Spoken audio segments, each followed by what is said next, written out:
Aquí tenemos un registro de las temperaturas en el hielo de Vostok, y la línea roja indica una subida de la temperatura entre un primer momento y un segundo momento en un intervalo clave, en el que salimos de una glaciación. Vemos que la temperatura asciende y después asciende el nivel de CO2. El CO2 va por detrás en ese ascenso, lleva un retraso de 800 años, así que la temperatura determina el CO2 de los 800 años posteriores. Ha habido varias investigaciones de envergadura sobre los núcleos de hielo y todas indican lo mismo. Las temperaturas suben y bajan y al cabo de unos cientos de años el dióxido de carbono las sigue. Así que es obvio que el dióxido de carbono no provoca el calentamiento. De hecho, podemos decir que es el calentamiento el que aumenta los niveles de dióxido de carbono. Claramente, el CO2 no puede estar causando cambios de temperatura porque es un producto de la temperatura, sigue los cambios de la temperatura. El registro de los núcleos de hielo llega hasta el corazón de este proceso. Así que es obvio que el dióxido de carbono no provoca el calentamiento. De hecho, podemos decir que es el calentamiento el que aumenta los niveles de dióxido de carbono. Claramente, el CO2 no puede estar causando cambios de temperatura porque es un producto de la temperatura, sigue los cambios de la temperatura. El registro de los núcleos de hielo llega hasta el corazón de este problema. Dicen que si el CO2 como gas invernadero aumenta en la atmósfera, la temperatura subirá, pero los registros del hielo indican exactamente lo contrario. Así que está demostrado que el supuesto fundamental, el supuesto más importante de toda la teoría del calentamiento global causado por el hombre, es falso.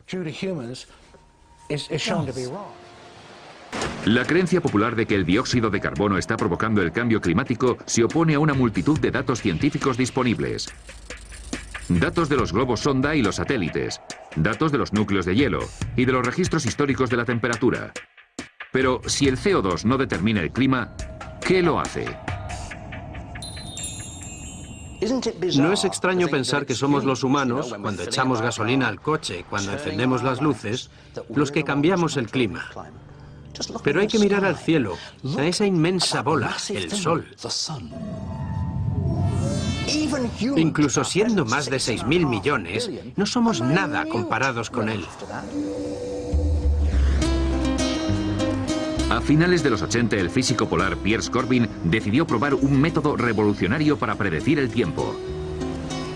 A pesar de todos los recursos del Instituto Oficial de Meteorología, la nueva técnica de Corbin daba lugar sistemáticamente a resultados más precisos. Fue alabado por la prensa internacional como el superhombre del tiempo, y el secreto de su éxito estaba en el Sol. Nuestra técnica solar para predecir el tiempo tiene su origen en el estudio de las manchas solares y en nuestro afán por saber cuándo aparecerían. Fue entonces cuando me di cuenta de que era mucho más interesante usar el Sol para predecir el tiempo. En 1991, científicos veteranos del Instituto Danés de Meteorología decidieron juntar los registros de las manchas solares durante el siglo XX y compararlos con los registros de las temperaturas. Lo que descubrieron fue una correlación increíblemente directa entre lo que ocurría en el Sol y los cambios de temperatura en la Tierra. La actividad solar creció bruscamente hasta 1940. De ahí fue disminuyendo hasta los 70 y después volvió a crecer otra vez.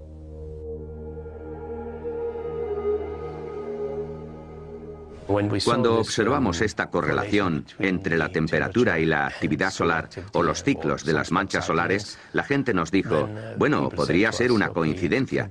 Así que, ¿cómo demostramos que no era una coincidencia? Bueno, es obvio que había que demostrarlo a mayor escala y en diferentes momentos temporales, así que viajamos atrás en el tiempo.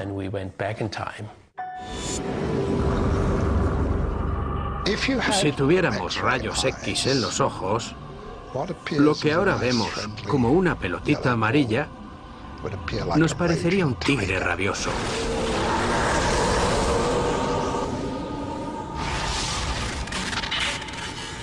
El Sol es una bestia increíblemente violenta.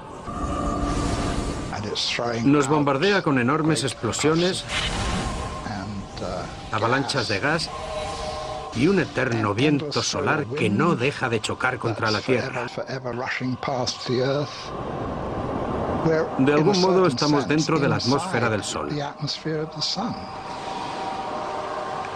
La intensidad de su campo magnético aumentó más del doble durante el siglo XX.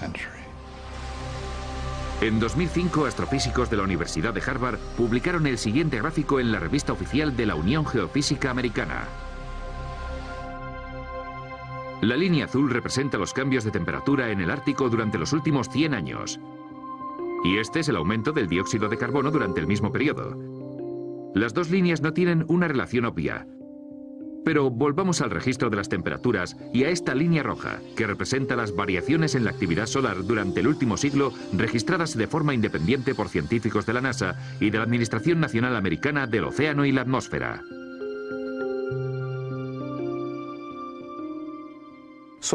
La actividad solar de los últimos 100 años, de los últimos cientos de años, está estrechamente relacionada con el hielo del mar y las temperaturas en el Ártico. Para muchos científicos, la conclusión es innegable. El Sol provoca el cambio climático. El CO2 es irrelevante. Pero si esto es así, ¿por qué nos bombardean a diario con noticias sobre el calentamiento global causado por el hombre? ¿Por qué tanta gente de los medios de comunicación y otros ámbitos lo ven como un hecho incontestable? Para comprender el poder de la teoría del calentamiento global, primero hay que comprender cómo surgió. En primer lugar, las temperaturas empezaron a subir. Y en segundo lugar, los mineros ingleses se pusieron en huelga. La politización de este tema empezó con Margaret Thatcher. Recuerdo que cuando yo era secretario de Estado de Energía, mucho antes de que se hablara del cambio climático, ella ya estaba muy interesada en promover la energía nuclear. Como le preocupaba la seguridad de la energía y no confiaba ni en Oriente Medio ni en la Unión Nacional de Mineros, es decir, no confiaba ni en el petróleo ni en el carbón, pensaba que teníamos que potenciar la energía nuclear. Y cuando empezó a salir lo del cambio climático y el calentamiento global, pensó, vaya, esto es genial. Otro argumento a favor porque no emite dióxido de carbono. Otro argumento a favor de la energía nuclear. Y esto que ella decía se ha ido tergiversando desde entonces. Eso fue lo que les dijo a los científicos. Fue a la Royal Society y les dijo, aquí hay dinero para quien me demuestre esto, así que ellos cogieron y se lo demostraron. Inevitablemente, en cuanto los políticos toman partido por una causa y se identifican con ella, el dinero empieza a entrar. Así es como funciona esto. La investigación, el desarrollo y las instituciones empezaron a crecer inevitablemente cuando, digámoslo de esta manera, empezaron a estudiar el clima haciendo énfasis en la relación entre el dióxido de carbono y la temperatura.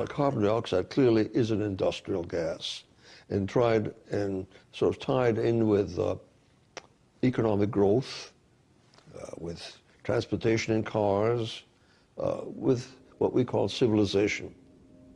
And there are forces in the environmental movement that are simply against economic growth. They think that's bad. It could be used to legitimize a whole suite of myths that already existed. Anti-car, anti-growth, anti-development, and above all, anti that great Satan, the US. La campaña del calentamiento global ha obtenido una gran victoria. El gobierno de los Estados Unidos, que era un bastión de resistencia, ha sucumbido. George Bush es ahora un aliado. Los movimientos ecologistas han pasado a ser la forma más eficaz de evitar que los países del tercer mundo se desarrollen. La teoría del calentamiento global causado por el hombre está ya asentada tan firmemente y las voces críticas se han silenciado con tanta eficacia que parece invencible. Y ninguna prueba en contra le afecta, por sólida que sea. La alarma del calentamiento global ha sobrepasado ya los límites de la razón. Todavía seguirá habiendo gente que crea que este es el fin del mundo. Sobre todo cuando el líder científico del Reino Unido le está diciendo a la gente que el único lugar habitable a finales de este siglo será la Antártida. Y la humanidad sobrevivirá gracias a las parejas reproductoras que se muden a la Antártida. En fin, es muy divertido. O lo sería si no fuera tan triste.